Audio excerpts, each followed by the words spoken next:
The square lashing is good for joining two spars together at right angles to each other.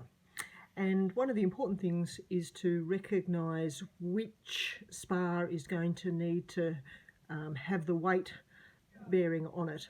So for example, in this case, if this was the step of a ladder and this is the side of the ladder that the step is resting on, what we really want to do is we know that the weight is going to be pressing downwards on that step. And so that influences where we start off our square lashing. So we start off our square lashing so that it's going to be underneath where that load is coming down. So it's going to be on the, if gravity's going this way, then we're going to put the start of our square lashing below the cross piece here. And we start off with a clove hitch.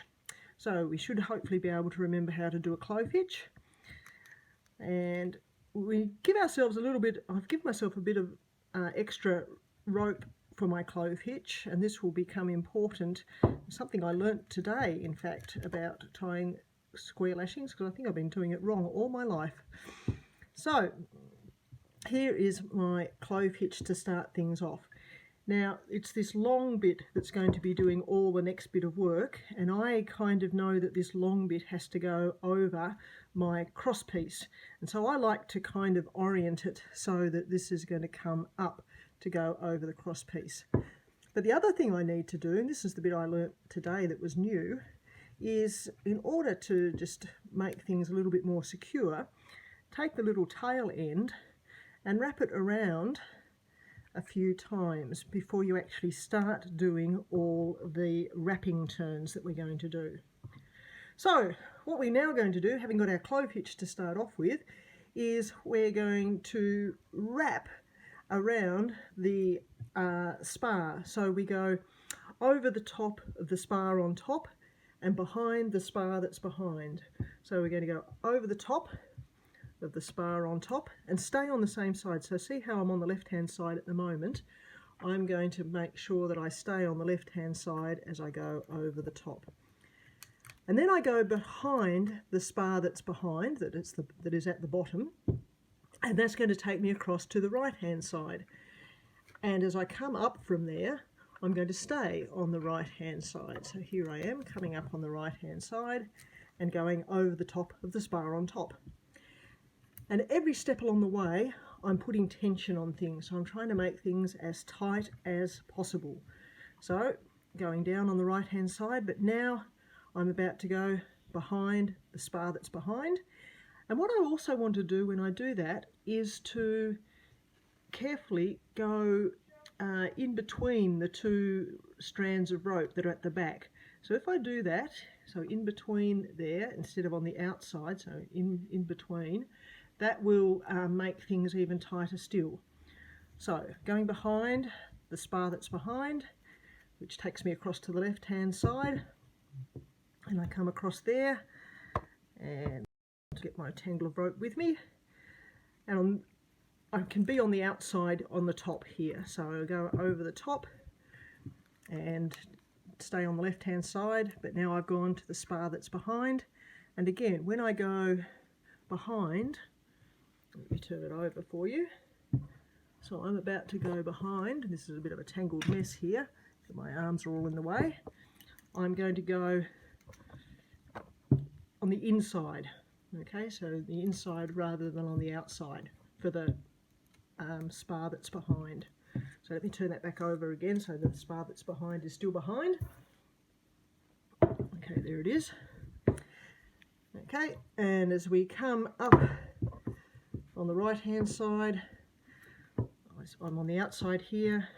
When I go behind, I go on the inside at the back. So again on the inside there, come up on the left hand side, go on the outside, and all the time I'm pulling it as tight as I possibly can. The tighter I pull it now, the better it's going to be for my square lashing.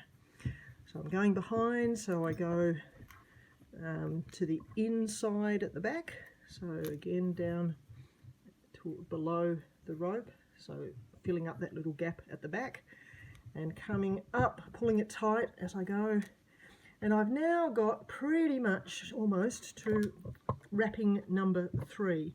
Now you can do, and remember as I go behind, I'm going inside and coming up now for my 3rd turn. So you can do 3 or 4. You've got to do at least 3. 4 sort of recommended. I'm not sure I've got enough rope to do 4, so I'm going to stop at 3.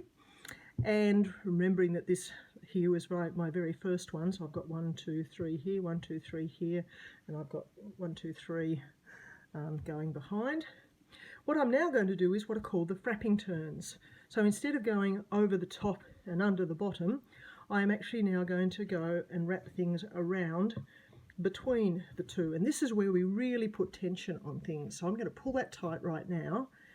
And now you'll notice that I'm running over the top of the bottom one, but underneath the top one. So I'm going around and around this gap here, or this space between where the 2 spars sit. So pulling tight as I go, around I go, pulling that tight. So there is one frapping turn,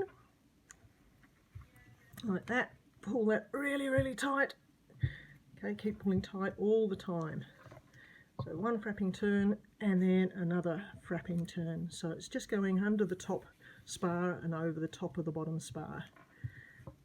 So you should get 2 frapping turns there. You can do 3 if you want, but generally 2 is sufficient. I've got quite a reasonable length of rope here, so I might actually put a 3rd one on there just because I've got lots of length that I'm trying to get rid of. But 2 is enough. 2 frapping turns will be sufficient. Okay, so there we go. Here's my 3rd frapping turn. And what I want to do to finish off with, somehow I've got to keep that tension happening and somehow tie off this end of the rope.